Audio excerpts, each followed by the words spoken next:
Hi students, so we are continuing our Biology 2 online course. This lecture is about the skeleton and muscles, and this will be the last lecture in the series of organ systems of the animal and human body. Then after this lecture we will move to another topic, evolution. And there will be a short quiz about skeleton and muscles pretty soon, so watch your canvas. Uh, Skeleton and muscle. I should tell you straight away that uh, we do not, in this class, in this course, we do not give you very many details like names of bones, names of articulations, names of muscles, etc. We are just doing a brief overview of the skeletal and muscular system. Uh, if you wish to get more particular knowledge about the skeleton and muscles, please feel free to enroll in our Human Anatomy and Physiology class, BSB 141. Uh, in this course, I will try to just kind of give you general idea in the context of general biology that you have learned already. So the skeleton supports the body, the skeleton protects organs, and the skeleton anchors the internal structure. That's the way your textbook formulates it. So it's just like a support and protection uh, using bones. Bones are hard, sturdy, so they protect against mechanical disturbances, etc. This picture shows you the most important parts of the skeleton without much details. So here you see the skull, you see the axial skeleton, which is the vertebra and the sternal bone, or sternum, uh, and the pelvis. And the appendicular skeleton, which is limbs. So you see arms, hands, legs, feet. Uh, One kind of note of why this might be to some importance to you. I wrote here that knowledge of these parts might help you in your life even if you're not an anatomist or a healthcare professional. For example, if you know what radius is, you see radius, the arrows, the pointer points at radius. It's one of the two bones of the forearm. Uh, if you know where radius is, then you can easily find the spot where the pulse is easy to measure. It's near the joint between the radius and the thumb. Right? So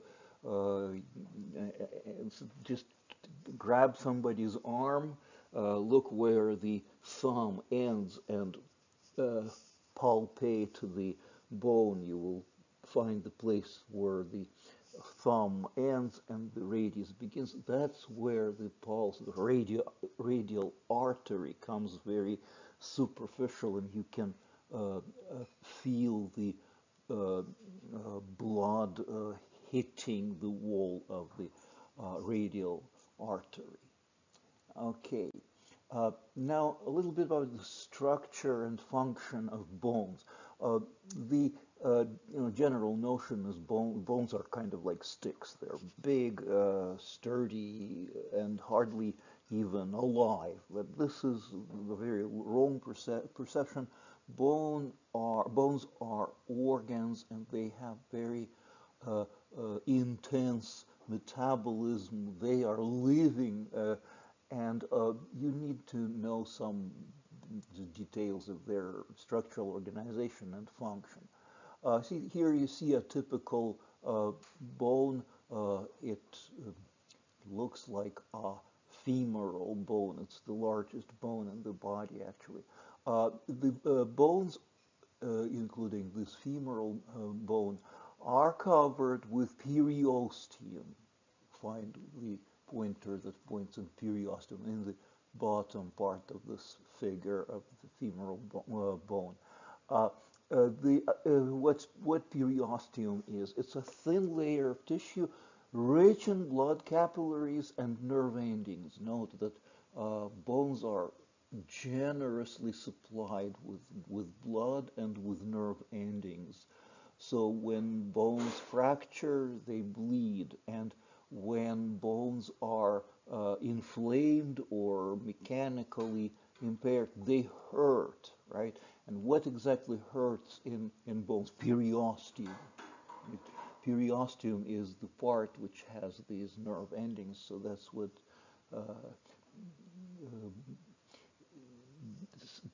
signals about some either inflammation or mechanical disturbance, and your brain creates the image of pain at the area of this bone.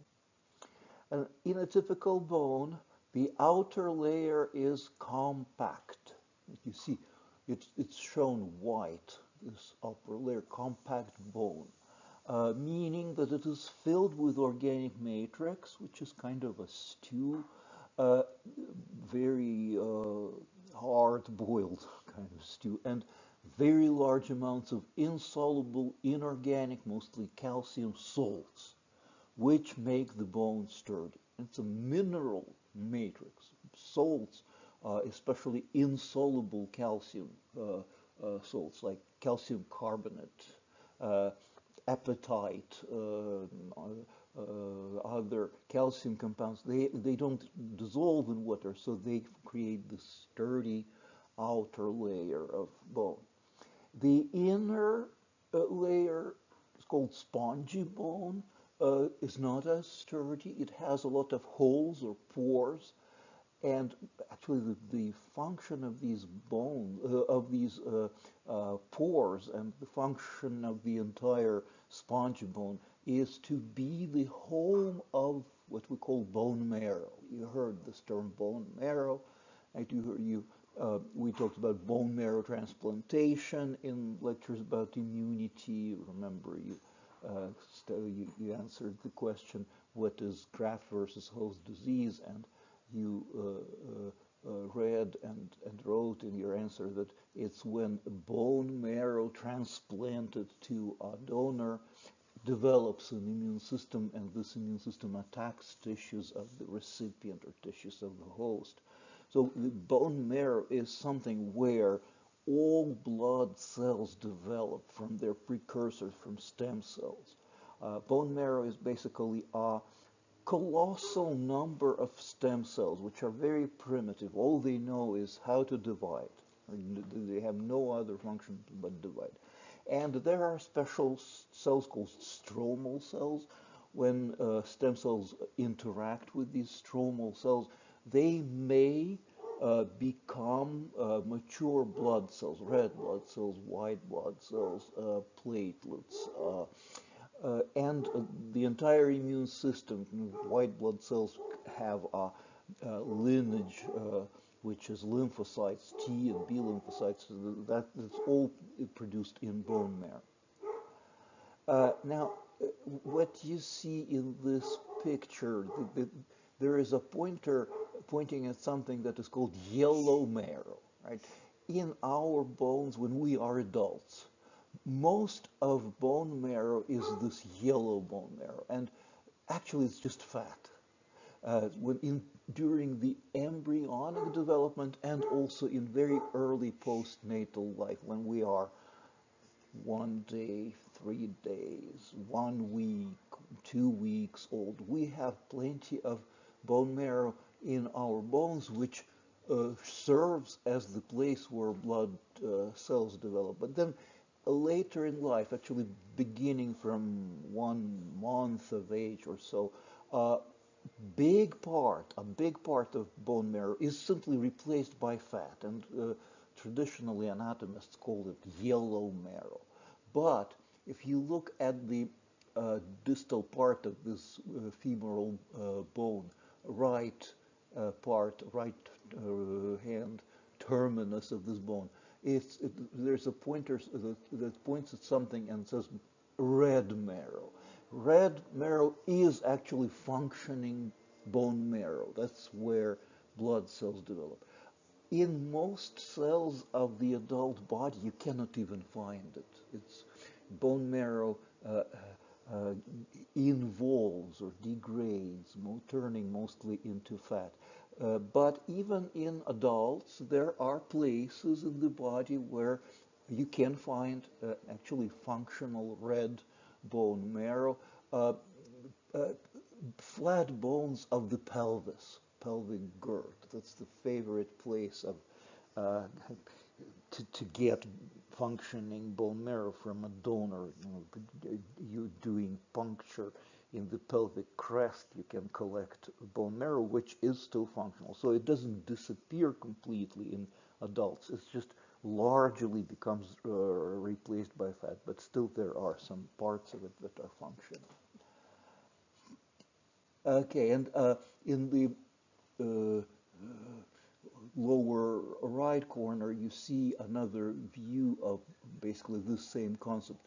Compact bone, which is mostly uh, organic matrix, a thick soup or stew of organic molecules, and mineral matrix, which is mostly insoluble calcium salts. And you see spongy bone, which is a collection of pores where bone marrow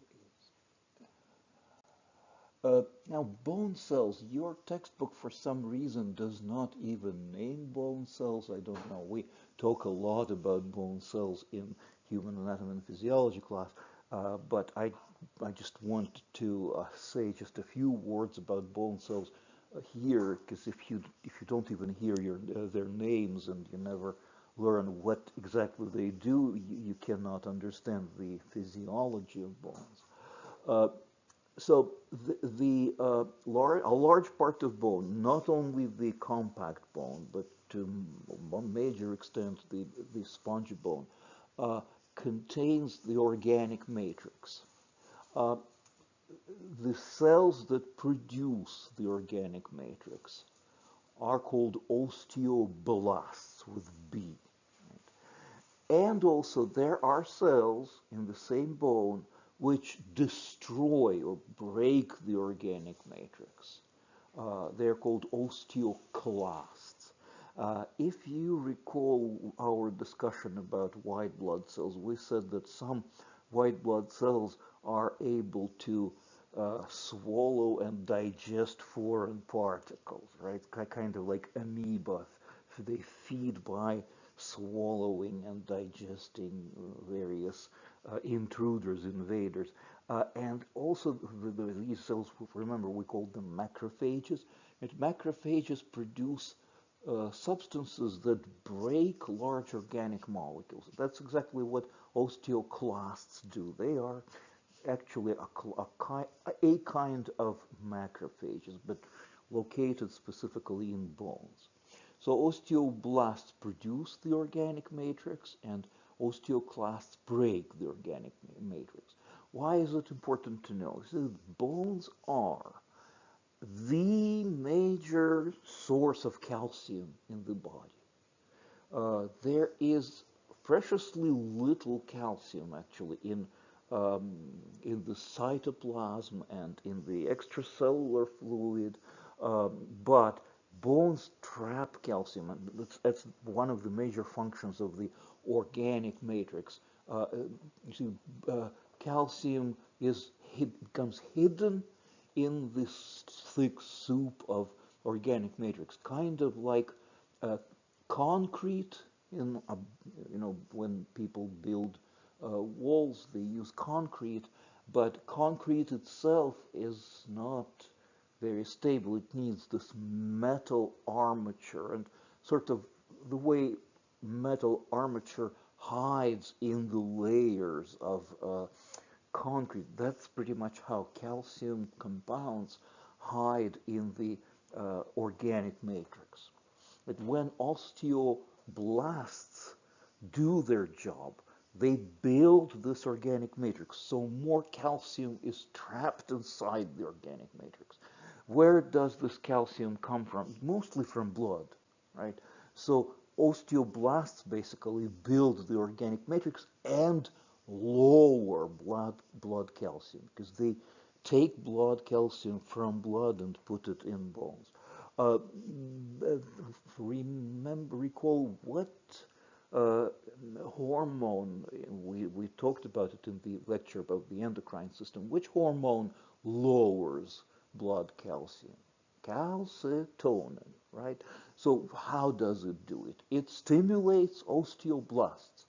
When calcitonin is produced, remember, by special cells in the thyroid gland, it stimulates, boosts the function of osteoblasts, so they build more organic matrix and trap more calcium. But what is the antagonist? Remember, there is a hormone that uh, actually increases or elevates blood calcium levels, parathyroid hormone, right?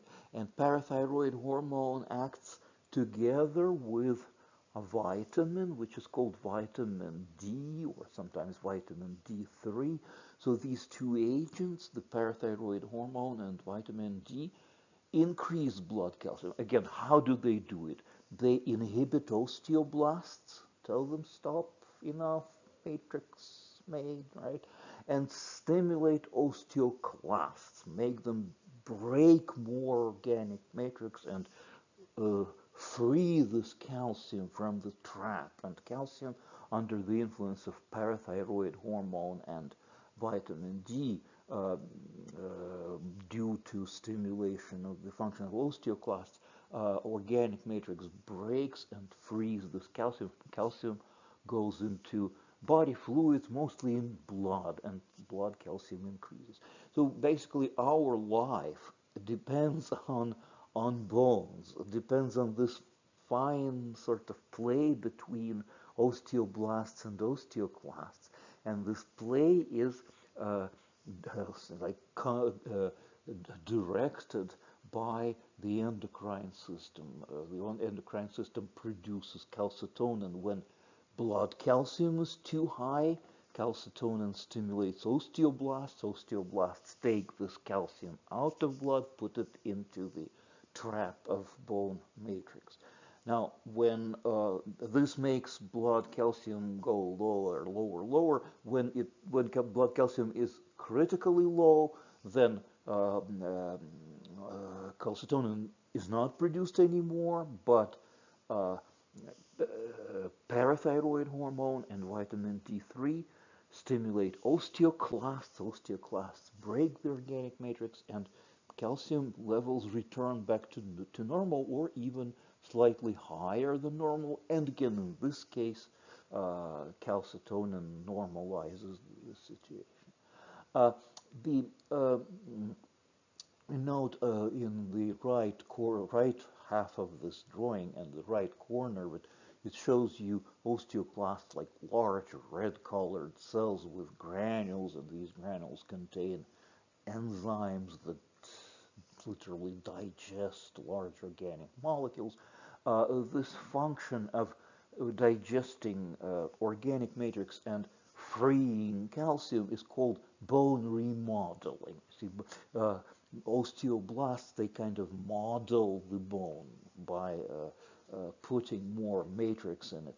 And osteoclasts do the resorption or breaking of this organic matrix and remodeling of bones. And this is an important kind of dynamic equilibrium between these two processes. That's what takes place in a healthy body. And remember, we touched on it in the endocrine discussion on the endocrine lecture. If there is not enough vitamin D and parathyroid hormone, what happens? Osteoclasts become kind of lazy. They don't resorb bones, they don't remodel bones, but osteoblasts continue their work and produce more and more and more of this organic matrix. Organic matrix is kind of very thick stew, but still it's not your insoluble calcium compounds. Right? So in the case of when an organism lacks parathyroid hormone and vitamin D, bones become not very sturdy, right? They become there is a term osteomalacia. It's when bones become soft and curve underweight. Leg bones, which handle most of body's weight, become curvy, right? Because they lack organic matrix. Their inside is mostly organic matrix, which is not very sturdy. And this is called rickets. And how do we treat rickets? Giving a person, usually a child, vitamin D, or exposing this child to ultraviolet light. Ultraviolet light stimulates the natural production of vitamin D. All right. Next, joints. Very, very quick discussion about joints. Joints come in several varieties, several kinds. You see models of these bones like ball and socket. Your shoulder bone, the shoulder bone, humerus, articulates or joins the scapula and clavicle. And in the place where they meet, there is a joint that works kind of like ball and socket. The shoulder bone ends with a ball-like structure, and the clavicle and the scapula is on the back, right? They both contain cavities or sockets which accommodate this bone. Other varieties of articulations, pivot. That's the kind of articulations between vertebrae. And a typical example is the joint between the atlas, that's the number one neck vertebra, and the foramen magnum, the large hole in the base of the skull. The atlas, the first vertebra, fits there and allows you to rotate your head, literally, to both directions. That's pivot. Then a third variety of a joint, a hinge. Your elbow joint works like a hinge. Then there is a kind of unique part of a unique kind of joint, which is your wrist and to some extent your ankle, but mostly wrist. It's called ellipsoidal, not ellipsoidal, but ellipsoidal with A. Ellipsoidal joint. It allows this rotation, like you can rotate your hand using this wrist and ellipsoidal joints of the wrist. Now, for your kind of, I know that it's not medical school and we're not going into details like molecular cellular details of some pathological processes, but just a superficial kind of overview. What you need to know, regardless of who you are, a healthcare specialist or in any other profession, bone fractures. What bones can fracture, right? And fractured bones do heal. They do heal. They can restructure. The opposite of bone in this regard, tissue that simply cannot heal when it breaks, it's cartilage, right? And why is that so? Why fractured bones can heal and fractured cartilage cannot? Because bones are vascularized. They have a lot of blood vessels, like trillions of blood capillaries penetrating into the tissue of bones. And cartilage is avascular. It doesn't have blood vessels at all. Cells of cartilage feed by diffusion only. They're not supplied uh, with blood, so they receive oxygen and they receive nutrients simply by diffusion. Boxers know it, but when a boxer is hit in the nose at an angle, the nose becomes broken, and it's not a big deal if only bones of the nose are broken, because they will heal. But if the cartilage is also displaced or broken, that's bad. That will never heal, actually, and there will be this so-called boxer's nose for the rest of the person's life. Uh, how does how do bone fractures proceed? First of all, when a bone is fractured, the first thing that happens is breaking of these colossal army of blood capillaries and also larger blood vessels like arterioles, venules, arteries, veins. And the result is the so-called hematoma. It's simply spilling of the blood into the tissue of the bone. In this hematoma, during the maybe first days, weeks after the fracture, uh, cartilage develops. Cells that produce cartilage move into the hematoma and construct cartilage. But then, at some point, probably beginning from like second month after the fracture, although it varies, of course, from fracture to fracture, depending on the complexity, severity of fracture. But at some point during the second month after fracture, the cartilage in the hematoma disappears and is replaced by new bone tissue. It's a very interesting phenomenon. Something similar takes place in the embryonic development. You know, when we are fetuses, all our bones are actually cartilage. They have shapes of bones. You know, the human uh, hands, arms, forearms, legs, feet. They show as having their characteristic shape rather early in the embryogenesis, but almost until birth, they are not bones. They are like fake bones. They're models of bones. Inside, there's cartilage tissue, but close to the moment of birth, and then first several days after birth. Uh, in most bones, cells of the cartilage commit massive suicide. Uh, how is it? What's the molecular mechanism of that? We don't know. But somehow they're all dying and freeing space for osteoblasts and osteoclasts and also osteocytes, the third type of bone cell. In the fracture, they simply move from unfractured bone. In the fetal development, they move from bone marrow, actually, and precursors of bone marrow cells form this new bone tissue.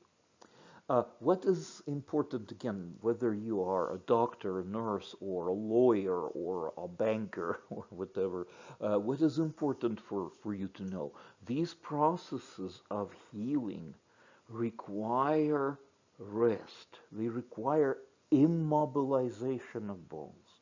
If the person has bone fracture and continues to walk, at the beginning, when fracture just happened, it's impossible because of pain. But later, after a week or 2 weeks, it becomes possible. But it's very hurtful. It's not good for the processes of healing.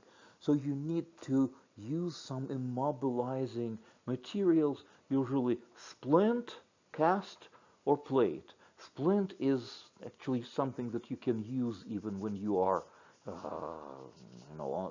going on a hike somewhere in the mountains and one of your group breaks bone. It's not difficult to diagnose bone fracture because it's terrible pain and impossibility to move in the articulation.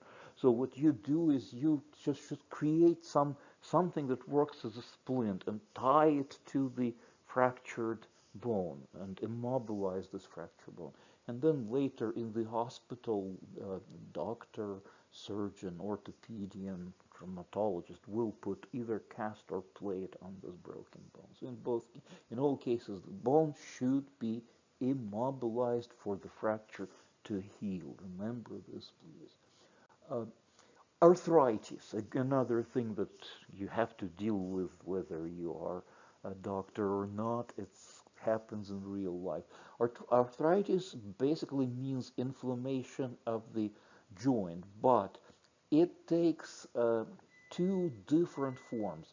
One is called osteoarthritis. It's when the inflamed tissue in the joint gradually disappears, and two or more bones that create this articulation physically, literally contact each other. So the cartilage gasket between bones and the articulation disappears, and bones touch each other, which is really very unhealthy. It's painful. Remember, periosteum. That's when what hurts. So in people with osteoarthritis, there is this constant nagging pain in the joint. Uh, arthritis is characteristic mostly for aging people. Younger people rather often develop what we call rheumatoid arthritis, and that's a totally different uh, pathological process. You've heard in the lecture about immunity, we went over some prevalent common autoimmune diseases. Rheumatoid arthritis is one of them, and it is probably the most prevalent autoimmune disease. When the immune system of the host, for some reason, goes crazy and attacks the joints, and while osteoarthritis usually develops in big joints, in the pelvic joints, knee joints, elbow.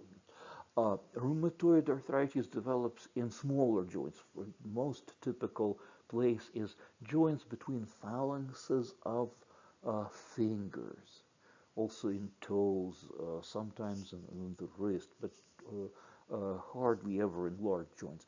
And in this case, the cartilage does not disappear, it enlarges actually. The autoimmune reaction includes production of cytokines, signaling molecules that stimulate the work of the cells that build up cartilage. And also the immune cells themselves, lymphocytes, they migrate into the joint cavity and build something that resembles lymphoid organs.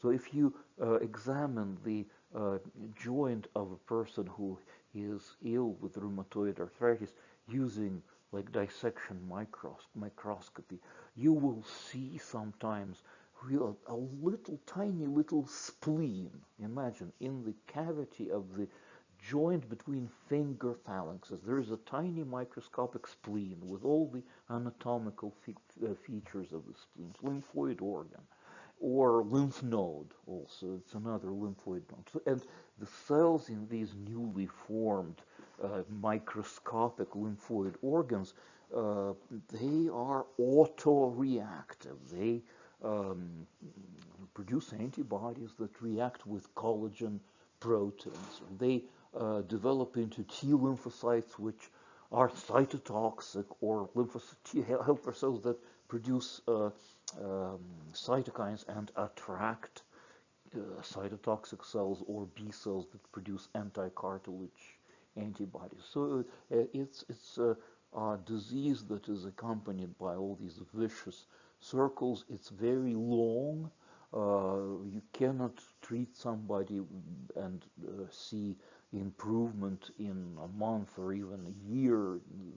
It takes great patience from on the side of both doctors and patients to sort of live with rheumatoid arthritis and to take therapy. And remind, if you just recall from lecture about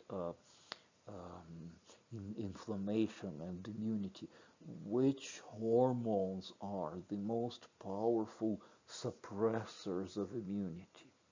Glucocorticoids, right? Adrenal cortex hormones called glucocorticoids. So patients with rheumatoid arthritis should receive glucocorticoids for many years. This may give them Cushing's syndrome, remember, but you still prescribe glucocorticoids because rheumatoid arthritis, in bad cases of rheumatoid arthritis, it is not just limited to joints. Similar autoimmune reactions also occur in internal organs, and this may be lethal. So glucocorticoids are very important. Now, skeletal muscles. This slide shows you particular individual muscles, and I wrote here there's good news for you that you do not have to memorize the name of these muscles. In our BSB 141 course, Anatomy and Physiology, we have labs where students study the model or the preparations of muscles, and they learn these names of muscles like biceps brachii, triceps brachii, sartorius muscle, sternocleidomastoidal muscle, etc. You don't have to memorize these particular names, but just look at these figures. They show you various muscles as individual organs and what is their common feature, regardless of whether it's a muscle of a thigh or muscle of a wrist or a hand or forearm. They contract, right? When they contract, they move bones, and they're responsible actually for movement of the entire body. Now a little bit about anatomy of a skeletal muscle in general. Forget what kind of muscle it is, where is it, what is its name, etc. But just imagine that we are studying a muscle, and we do a section of it, and we see that as an organ, a skeletal muscle consists of multiple muscle fibers. See, this blue arrow points at one muscle fiber. There are many hundreds or thousands of muscle fibers that are packed into a membrane called fascicle, and many fascicles together form what we actually call muscle, right? But the working unit of the muscle is not a fascicle, right? It's a muscle fiber. One thing that is sort of counterintuitive, students often miss this point, and they do not realize that a muscle fiber is a cell. Right? One muscle fiber is one cell. That's kind of strange because muscle fibers are visible without microscope, and they may be terribly long, like the length of muscle fiber in the muscles of a person's back or thigh. It can be almost a yard, right? But still, it is one cell.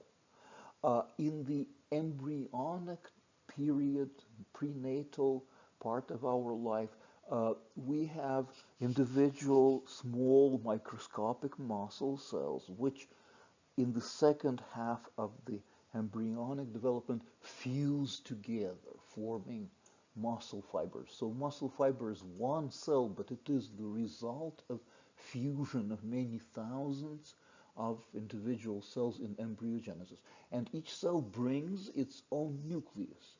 So all muscle fibers have a number of nuclei.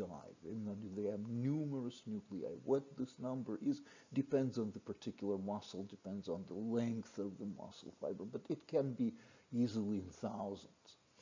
Again, the muscle fiber is what contracts, right? So it is the functional unit of a muscle. Let's take a closer look at one individual muscle fiber.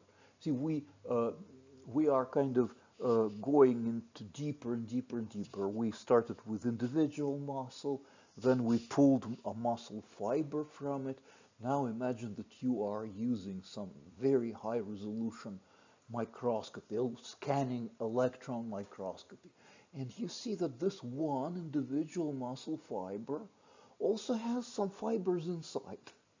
Right? Just like muscle is an organ, contains thousands and thousands of muscle fibers.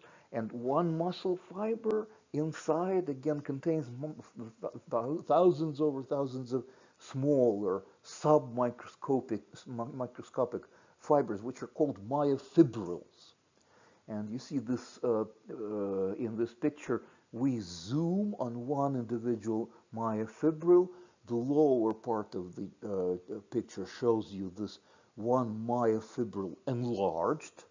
This is something that it's a picture that you can get only using the highest possible resolution and magnification of the scanning electron microscope.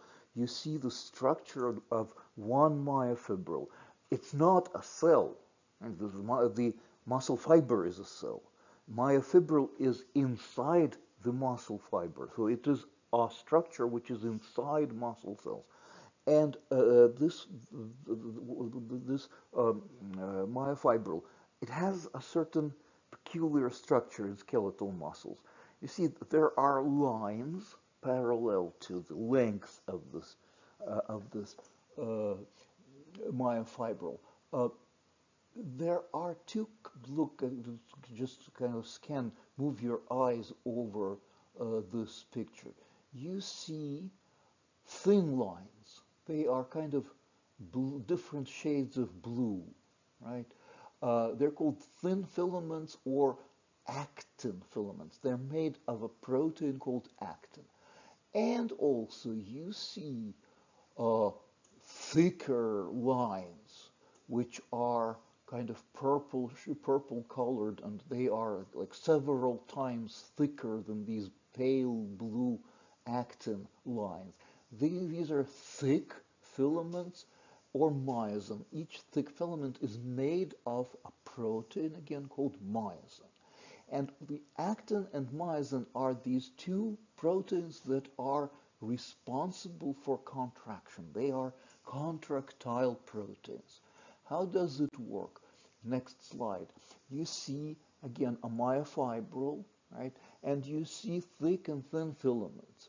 Uh, Normally, well, not normally, but when the muscle is resting, when nothing happens, when muscle is relaxed, thick and thin filaments do not come into contact with each other. They exist separately.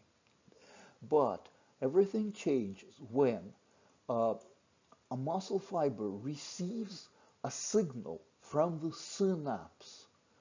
Upper left corner of this drawing shows you a synapse between the membrane of the muscle fiber, red, it's a cell membrane, it's actually muscle fiber membrane or sarcolemma, and a neuron which is responsible for activation of this particular muscle. The axon of this neuron forms a synapse. You see, it's a classical synapse. There is a synaptic cleft or empty space or gap between the axon and the membrane of the postsynaptic cell, in this case muscle fiber.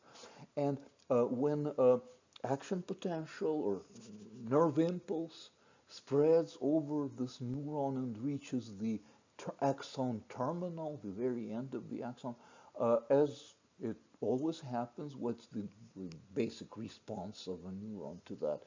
Release of neurotransmitters, right? And the axons that are responsible for activating particular muscles release a particular neurotransmitter called acetylcholine, often abbreviated as ACH, acetylcholine.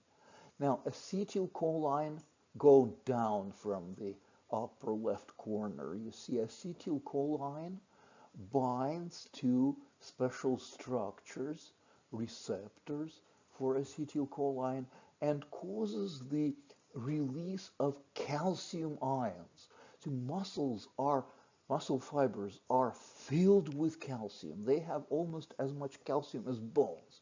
But remember, in bones, calcium is mostly it is trapped in the organic matrix. In muscle fibers, it is placed or hosted in particular compartments. One such compartment is mitochondria. Another compartment is special tubules of the sarcoplasmic reticulum. But in any case, when acetylcholine is released and disturbs this fiber, it releases calcium. Calcium moves into the cytoplasm of the muscle fiber. And there in the cytoplasm, it removes the obstacle, removes the shield, which when the muscle is relaxed, the shield does not allow actin and myosin to physically touch. But calcium ions displace this shield, right? So their increased concentration of calcium ions allows myosin to touch down on actin, which you see in the lower right corner of this drawing. And what happens next?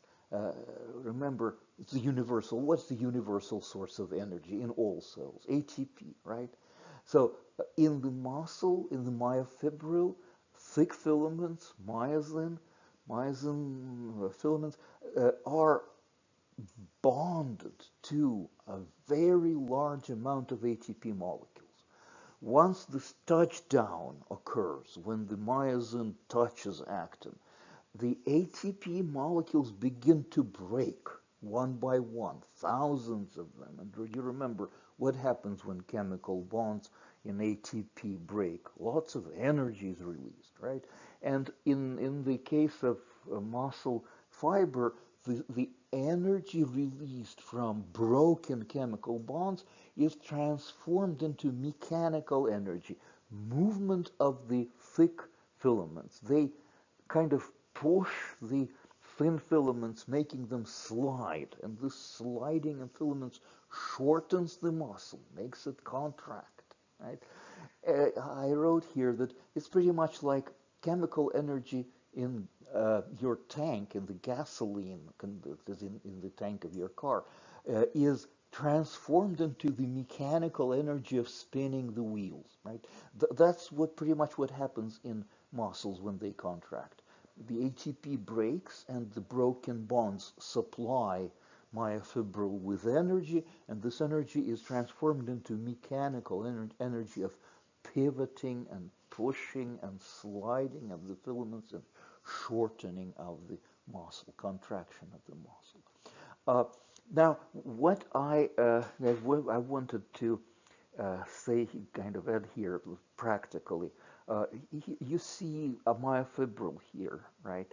And it's part of the muscle fiber cell. Um, People sometimes have this wrong idea that when a person exercises, the muscle cells begin to divide. And this is what accounts for the growth of muscle, right? No, it doesn't. The muscle cells or muscle fibers are so specialized that they never divide. They sort of abandon these mechanisms of mitosis for the sake of doing this work of contraction. But what happens when you exercise? The number of your muscle fibers does not increase, but the thickness of each muscle fiber increases greatly, several times. So the muscles become thicker, they become sculptured, so you kind of acquire this beautiful mass of skeletal muscles.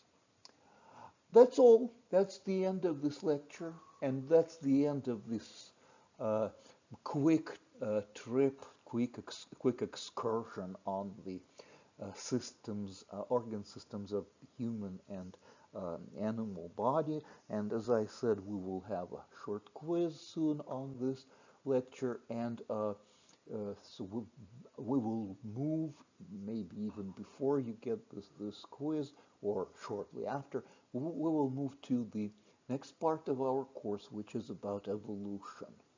Darwinian evolution, how evolution works, how life forms diversify and their diversity appears and pleases our eye. Please, as always, study these slides carefully. Some students told me that they don't like it when I talk too much.